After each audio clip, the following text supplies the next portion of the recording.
Hey, all, welcome to SLB Basement Bourbon Bar. And Trent and I just have a sincere question for you.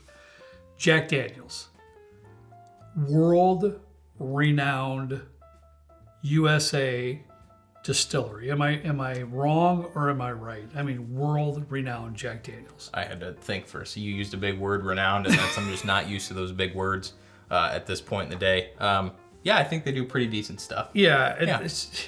It's highly purchased, sought after all around the country and around the world. And they have been doing some incredible special releases. We can't argue about that. Some of their special releases have been just otherworldly here the last few years. The 10-year, the 12-year, the barrel proofs. I mean, there's so many things they come out with. Kudos to Jack Daniels on some fantastic whiskey that we've all been able to enjoy. I'm going to go out on a limb here. I think in terms of distilleries that are doing limited releases, I think Jack Daniels is like top 3 for me when I'm looking for, like, obviously you get the BTACs and the Pappies and stuff, and those are always nice to have.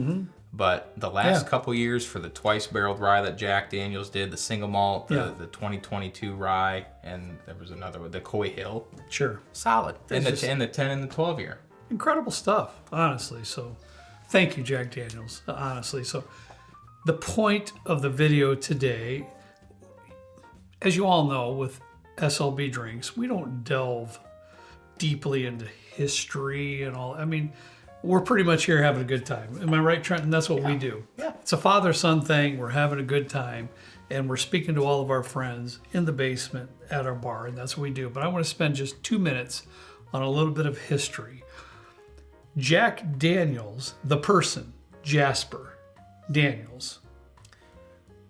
Yeah. Did Rick name his kid after that? He did. All right. Jasper Daniel. Yep. That makes a lot of sense.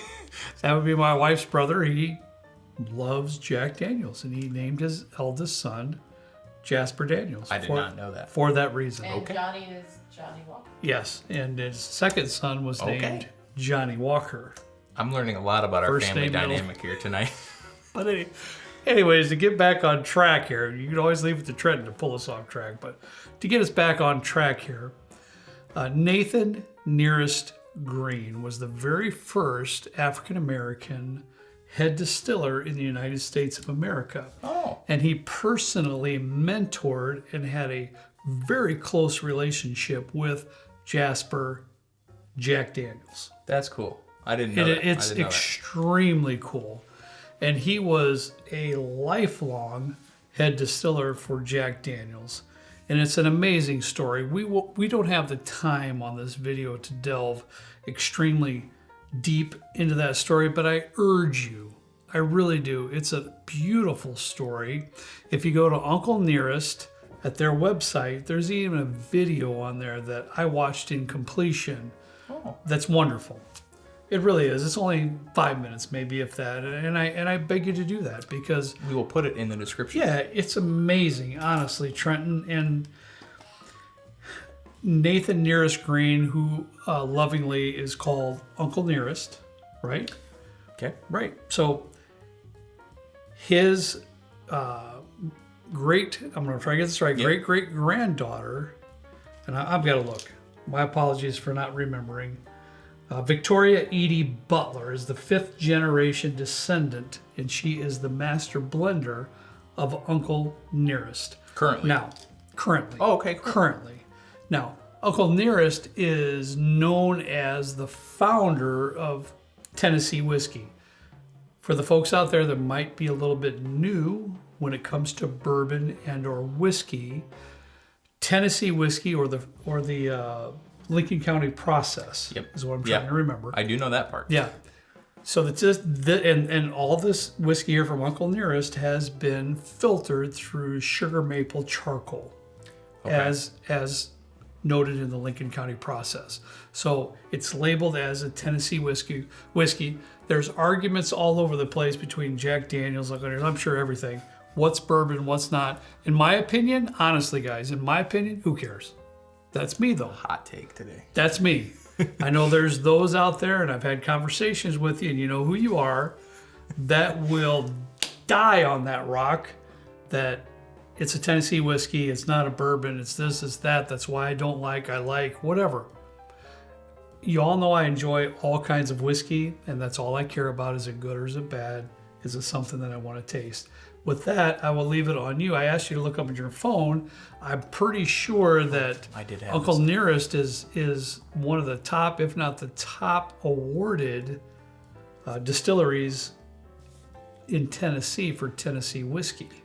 See, it's hard because Google likes to tout their AI-generated overview, and then the Uncle Nearest website is the one that comes up first. But Uncle Nearest has earned 715 gold medals or higher, of which 123 are best-in-class honors, including Spirit Brand of the Year from Wine Enthusiast, 2 Chairman's Trophies from Ultimate Spirits Challenge, Yeah. Whiskey of the Year from USA Spirits, ratings, and Master Medal from American Whiskey Masters, and 3 Worlds, ...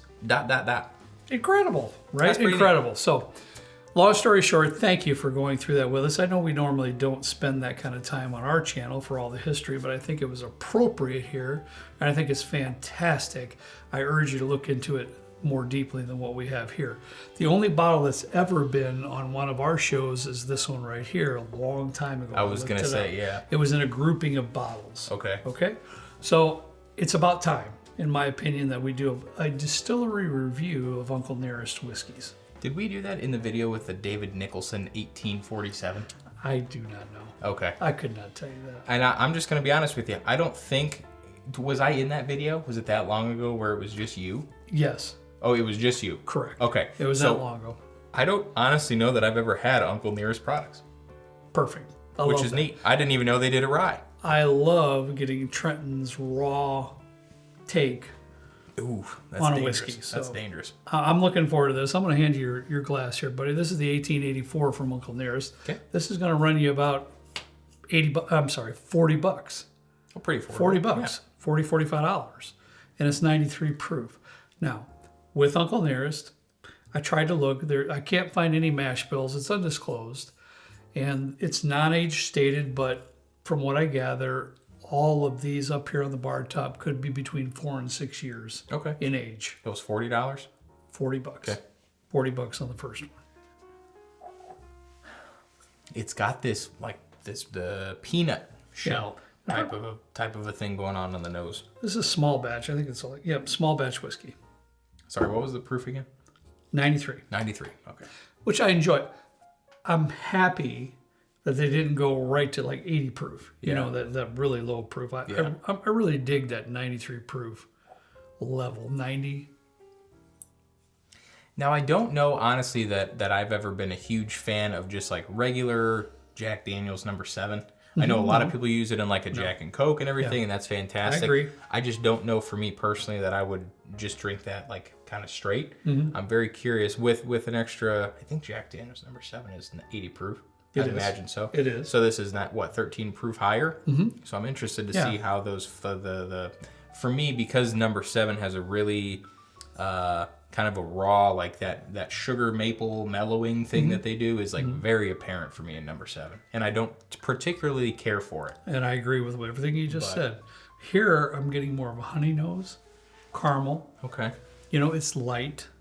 I mean, you can obviously see the color differences as we go down the road here. So, you know, I find nothing obtrusive or what I dislike in the aromas. I find it simplistic, but I think it's pretty decent. Can I put you on the spot? Oh, you always do. Why can it not be this show too? What does 1884 have in significance? No clue. See, he has to do that. Well, I'm just... He has to do that until he can tell. And now he'll quit. And now he'll move on with the tasting because he got me. I really don't know. I'm sure somebody does, though. If you do, please help me because, you know, Trent. This reminds me if you left like maybe a cracker, like several Cracker Jacks in a glass of water overnight, and the sweetness, because it is quite mellow. Mm-hmm. Yes. And it's I'm not the biggest fan of this one just because it's almost like it's like it reminds me of mellow yellow, like a flat pop kind of a thing where there's not enough of a bite. Okay. I'll say this. For me, I don't like porters and stouts like beer because for me it's too creamy, and I have a thing with like a texture. I like flavors, but I don't like the texture of certain things. Like salad dressing, for example. I like salad dressing. I can't have too much on it, otherwise I'm gonna get sick because it just drives me nuts. The palate on this is nice, but the viscosity is like a borderline, like get me for something. Yeah, It'll be okay. I don't know. Yeah. I disagree. Now, when I sip the 1884, I feel like I am sipping a $40 whiskey. But I think this is a bottle that I could give somebody who's brand new into whiskey to say, here, try this. It's a little bit lower proof. It's mellow, as you spoke about. To me, everything that I said in the aromas came through in the palate for me. It is a little bit lighter. I get that. Yeah. I get that. It's not robust, but I still get the caramel vanilla. I think it's halfway decent. I really do. I would be interested to try this next to like a Jack Daniel's Bottled and Bond. They had like a similar proof point. And that the triple mash, I think the Jack Daniel's triple mash, 100 proof, something like that. I know that's like different. Is it finished or different? Something, I don't know. I would recommend this over Jack Daniel's. I would say that. I think it's good for the price. Yeah, That's what I think. I do like your Cracker Jack note because it does have some similarities. it does. Yeah, Not quite as loud and proud as Yeah. if you're eating Cracker Jacks out of a box. All right. I've also never done that. Get out of here. Babe, he's never had Cracker Jacks. That's No, like I've never. So you've never gotten I them. hate Cracker Jack. Oh, you're kidding me. Is that like what's that? I love it. What's that Chicago famous popcorn? Garrett's I don't know. or whatever. It's like famous caramel and cheese corn That's Garrett's. different. Cracker Jacks just have a nasty taste to them. Oh, I can't do cracker. I can't. Nuts in them, don't they? yes. No, you can't do And the that. last little handful in the box is usually the peanuts that come to the box. It's lovely. Are you kidding me? It's disgusting. Oh, honey, I can't believe how wrong Are you you are. Team Cracker Jacks? I love or you not so Team much, Cracker but man, Jacks? that's just not right. You get a little prize in each one of them? Oh, you do? Absolutely. Like a cereal box prize? Yes. Is this going to be a bad time to ask you what 1856 means? Why? No, I do not know. Okay. Yeah, I couldn't tell you. All right. I'm sure there's a good reason for it, and thank you for humbling me in front of all the good folks out there. Anytime I see a number, I have to know why is the number there. All right, let's move on, shall we? Yeah, sure. This is the 1856. This is what they label as their premium whiskey. This is 100 proof, right? That's nice. I left the sticker on intentionally because I bought this at Harry's and he loves stickers. This is $53 is what I paid for this specific bottle. Is this finished? Negative. Not Interesting. finished. I don't know why, but like looking at the label from the side here, all I can see is it's like a ribbed kind of magenta looking label. It seems like it would be a wine finish of some sort. It's got this nice berry, fruity tone to The it. aromas are completely different Yeah. than the first one that we tasted. I don't know about Much more complex, a Yeah. little bit of depth to it. this. Doesn't scream, and I'm not saying that the 1884 does scream this way, but like I'm not getting near as much of that like mellow charcoal mellowing type of a smell. For me, Sure. it has a smell. Sure. I'm not getting any of that. It's more of a fruity type of a vibe in here. Love it. I mean, I do. I get some barrel char and really nice barrel char and some fruit notes in there. Yeah, like a little coffee. Strawberry? I don't. Ooh. I'm confused. Definitely some fruit notes. Front of the palate, that barrel char comes through nicely. There's definitely some darker note in there of some form. I'm gonna have to say molasses at this point. It's got a little bit of a bitterness to it. I kind of like it. And Balances. I like what you said about the molasses because it's the palate's a little bit thicker. And I think honestly, it drinks a little bit higher than 100 proof, maybe like 105 to 110. It's Okay. a little bit more spicy than if Yes. you didn't tell me what the proof was, I would have guessed Yeah. probably 110. Interesting. It's got a little bit more like depth and heaviness to it. It's a little bit, and you said you didn't know what the mash bills were; they were undisclosed. Yes, correct.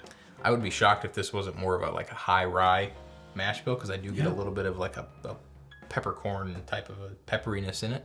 Yeah. And I like it. I think it's pretty solid. I think it's great. $52. I think it's really good. I'm not mad about the price on that. All right, we're going to bump up in price here, guys. All right, this is their single barrel. Uncle Nearest single barrel of the premium whiskey Trenton. This particular bottle is 119 proof. Okay. Okay. So this bottle is going to be anywhere from $85 to $100. I think I paid like $90 for this bottle at Wise Guys. Okay. That's where I got it, where I found it. So I'm not familiar with this one at all.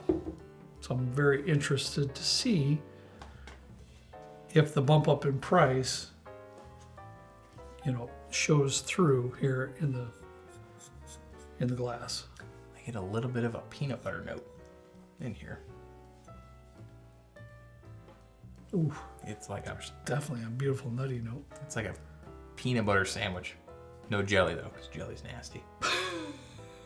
Babe, what happened now? Really? If you mixed these, you get a nice berry note in this, and I think you Oh, get a nice that a bread. This is like an oat nut bread type of a thing. I promise you, That'd probably be. I pretty will good. be doing that sometime soon. That'd when probably be pretty good. on Yeah. a day off where we're not filming and everything. Mixing 1 ounce of each and see what happens. This seriously smells like a peanut butter sandwich, and I'm not. He's not lying at all. I love it. Wow.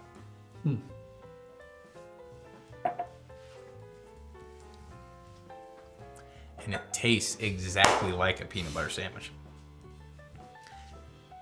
It honestly tastes like What's going on? if you took Screwball peanut butter whiskey and dialed back the sweetness, or even raised the proof on the Screwball peanut butter whiskey, almost exactly the same. I still get the barrel char though. You get a little bit of But that. that peanut butter sandwich is spot on. I don't know if I could go as far as the peanut butter whiskey because that thing's really sweet, but But I understand. Bump it up. I understand Double. your connotation. Yeah. I get it, but wild, man. Wild. I wasn't expecting that out of this bottle at all. We've talked about peanut butter notes before, but this is just next level peanut butter note. It's almost like peanut butter Oreo, the filling in a peanut butter Oreo. Ooh. Sign me up. I was just gonna say that. Yeah. Trenton, it begs the question really quickly. What do you think of the bump up in price? I think if you can get it more closer to that $80 mark, I think it's good. I think you get up that $100 or so. I don't know if it's worth quite that, but I think it's darn good. I'll say really this: do. if I purchase this, I would not regret my purchase.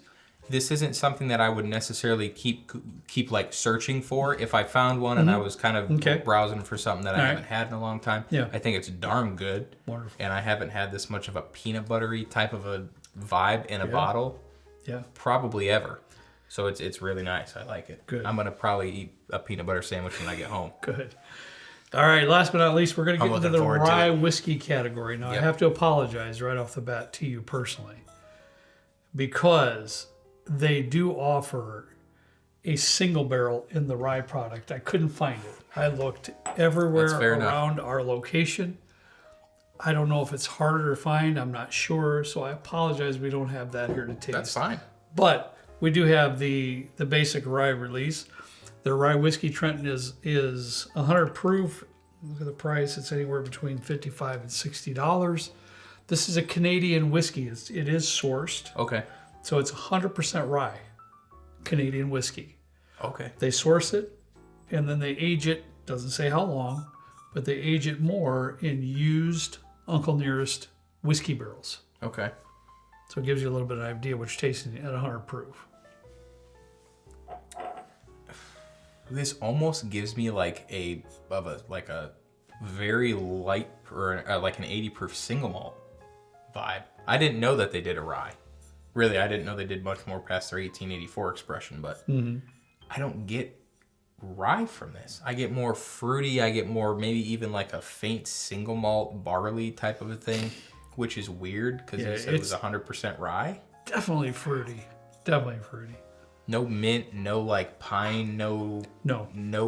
There is a grain note in there. I think that's what you're referring to it as the malt. We're going to refer to it as more of a grain note. Fruity for sure, for days. I'm really confused. Strawberry, red raspberry, red type fruit. I can see what you mean about a red raspberry. Yeah. Which you don't get that in ryes really ever, unless it's maybe finished. Yeah. Hey, Canada, man. Hey, Their rye whiskey, man, is just Alberta incredible. Premium. Come on now. I'd be curious if it's the same place. Yeah, I don't know. It's hard to find information really on a lot of. That's so Details. raspberry forward. Now that you actually say that, Yeah. almost a little sour, but it's almost like it's like a fresh grass field or something. Like there's this freshness aspect to it that I like quite a bit. That's the great note I was speaking of. Too. Interesting.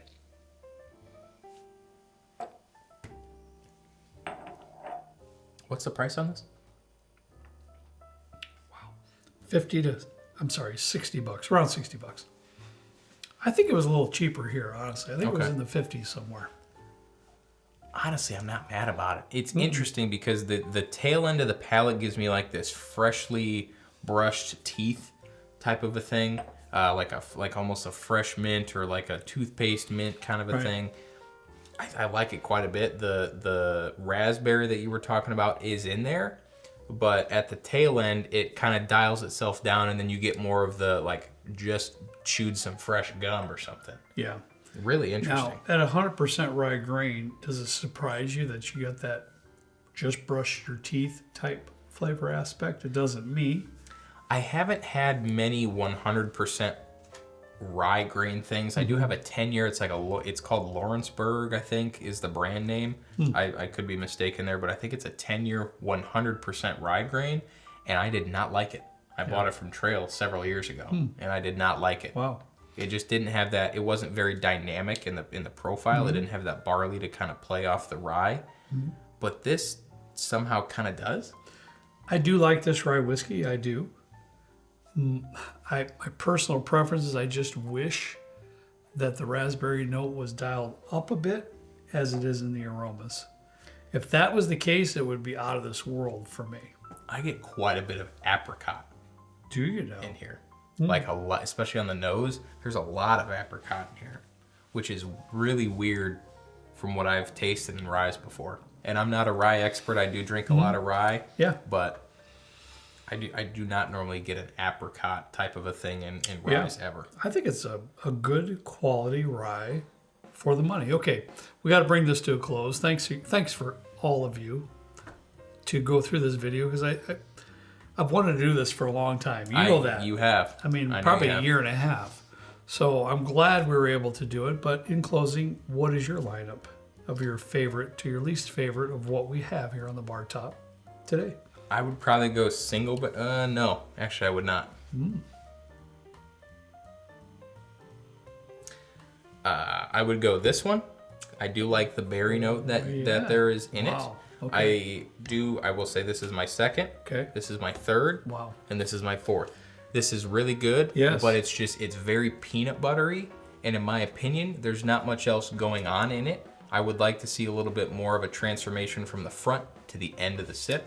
Yeah. And it's just kind of even keel throughout. Very good though. I'm going to be just a little bit. I would not be surprised if Well, you were I don't know different. now this stuff I truly did. I enjoyed this tasting, but I'm going to have to say that I also like this one the best. That's a good one. I also like this one second. Okay. I could flip-flop this one. Really? That's not surprising. However, just because the rye whiskey thing. Yeah. It's all good, but I'm not going to argue with you on the. Believe it or not, I like this one a little bit. I love that berry note as well. It's very good. Yeah. Very good. Yeah.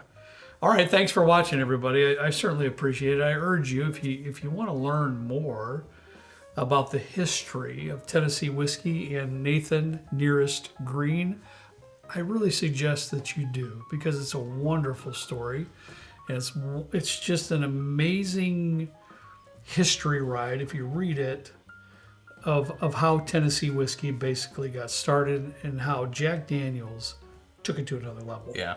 It's pretty amazing. We will make sure that the link to the video is in the description if you want to watch it. You said it was about 5 minutes long? Yes. Something about that. You can Yes. check it out in the description if you Yeah. want to learn more. I love Otherwise, thanks for watching. All right, guys. Have a great day. As always, we ask you to please drink responsibly. We'll see you next time right down here with Trent and me in the good old basement bourbon bar. See you later.